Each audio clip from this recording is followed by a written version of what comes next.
we're seeing something globally we've never seen before. And it is the best single indicator of a recession. The last time we saw anything like this was in 2007, just ahead of the 2008 financial catastrophe. So the stock market's saying it's all good, Goldilocks, soft landing, Fed's going to get the memo, they're going to cut rates, the pivot, and buy stocks. The bond market is saying, no, this is bad, and it's going to get worse, and it's actually too late for the Fed to do anything about it. But what happens is, as you get closer to the actual thing you're worried about, the inversion gets nearer and nearer. Now it is literally a month away or less. In this insightful analysis, Jim Rickards draws attention to a unique and critical indicator of an impending recession, the inverted yield curve. He highlights the significance of this phenomenon, emphasizing that such conditions haven't been witnessed globally since 2007, preceding the 2008 financial crisis.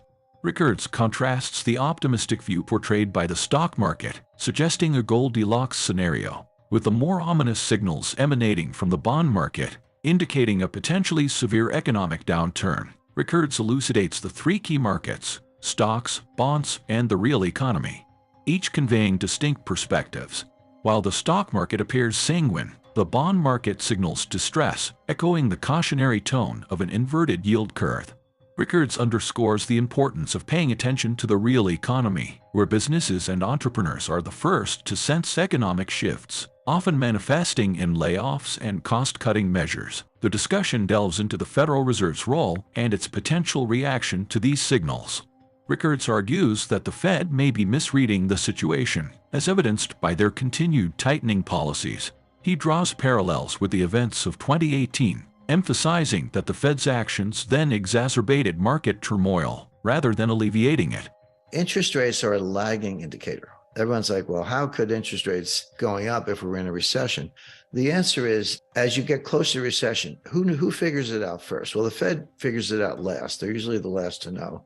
Wall Street is second last to know. The people who figure it out first are actual business people, entrepreneurs, restaurant owners, dry cleaners, taxi drivers, or even medium-sized businesses. They see it. A lot of business people are living in the real world in real time. They know what's happening now, and the stock market tends to figure it out later. But as far as banking and credit is concerned, what happens is if you're a business person and you see business heading down, fewer customers, whatever, you go out and borrow all you can. You're like, hey, there's a really bad recession coming. If I got lines of credit, I'm going to use them up now. I don't want my bank changing the terms. I don't want material adverse adverse change clauses kicking in. Instead, I'm going to borrow everything I can. And that creates a demand for funds, and interest rates go up. And then the recession hits and the bankers go, what's going on? Credit losses start going up. And then they just turn off the spigots and they raise standards. They stop doing loans. And then interest rates will start to come down. But interest rates peak after the recession has already begun. So stock market's telling us Goldilocks, bond market's telling us, here comes, Hurricane Mitch or whatever. And then there's what I call the reality. What I see is a kind of a hybrid. The Fed's doing what they're doing, right or wrong. Okay, they're doing what they're doing. The market has their own interpretation. I agree with the market, certainly the bond market, that the Fed has probably over-tightened. They're going to keep going for the reasons I explained. That means they're going to make it worse. They're going to make the recession even worse. And we've seen this movie before. This is exactly what happened in 2018. I mean, I don't know. Attention spans seem to be short these days, but it wasn't that long ago. Go back and look at a chart, any stock index chart from October 1st, 2018 to December 24th, 2018. The stock market dropped 20%. I mean, it's like 19.9 or something on the Dow, so maybe not technically a bear market, but yeah, what's the difference? It dropped 20%, culminating in the Christmas Eve massacre, December 24th, 2018, when it dropped, I think NASDAQ dropped like 3% in one day. Now, here's the point. The Fed was tightening into that collapse. The Fed tightened on December 16th, 2018, only like 8 days before the Christmas Eve massacre. And after most of the 20% collapse had already happened, they tightened one last time. So what it shows you is that when the Fed's on a mission, they actually don't care about the stock market, this whole, Bernanke put and Greenspan put and all that. That's not how it works. They don't care that much about the stock market level. Here's what they do care about. They care about disorderly markets. And that's the key word. It's not if stocks are going down, but it's, kind of a little, 0.5% a day, 1% a day, trending down, lower highs, lower lows, trending down. The Fed doesn't care about that. They're not going to bail out the stock market. They do care if it's disorderly. When was it disorderly? Well, March 2020, at the worst part of the pandemic, it dropped like 30% in like 2 or 3 weeks. The fall of 2008, I mean, it was like somebody opened a trap door. The Fed does care about that because that kind of disorderly behavior can feed on itself and end up in a 1929 type scenario. So the Fed will get the memo, as I put it, stop raising rates and begin cuts when the markets are disorderly, but not just because they're going down. Now, here's what the Fed is missing, or maybe everybody's missing. When you hear these layoff announcements, people are like, well, if they're laying off, why isn't the unemployment rate going up? Unemployment lags the business cycle. Unemployment is a lagging indicator. When you're an employer, entrepreneur, and you're in any kind of distress, not as many customers walking in the door, you'll do everything you can to avoid laying people off. You'll, be late on the rent. You'll turn down the lights. Find a cheaper laundry, whatever it takes. And then by the time you get around to firing people, you run out of options. Like, I've done everything I can.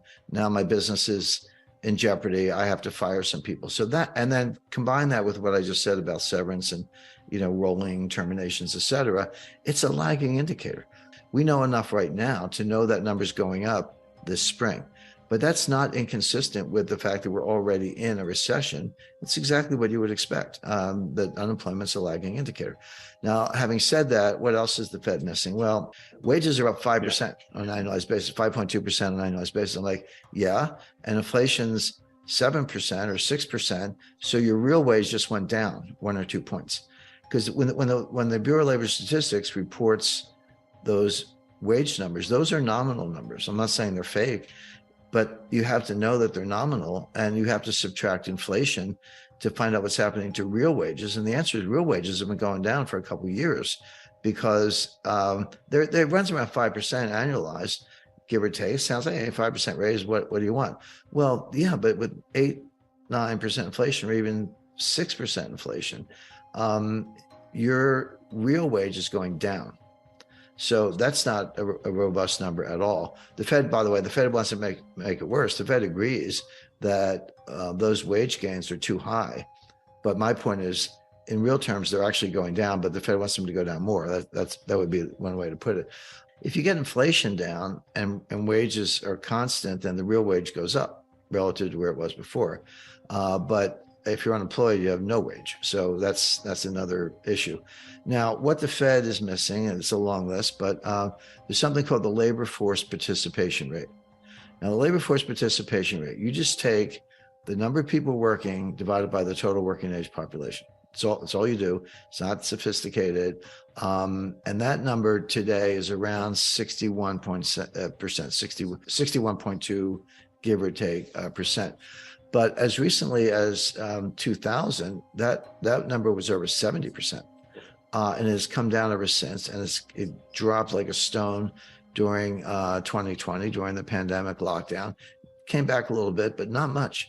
The reason it got, first of all, it's never 100%. It shouldn't be. There are legitimate reasons to be working age population not working. You're a homemaker. You're a student. There's a bunch of perfectly good reasons. So it's never 100%, not even close. But 70 is pretty high and 60 is pretty low. And the trend has been down. So that leaves, relative to kind of a normalized number, that leaves about 8 to 10 million people between the ages of 25 and 54 who are not in the workforce. There's a big untapped labor pool. But if you took that group and threw it into the unemployment numbers, the way the Bureau of Labor Statistics calculates it, unemployment would be about 9%.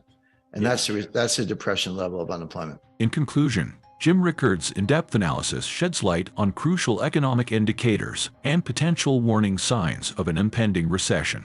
His expertise and unique insights into the complexities of financial markets provide valuable perspectives for anyone navigating the uncertain economic landscape. To stay ahead of market trends and receive timely analyses, consider subscribing to this channel.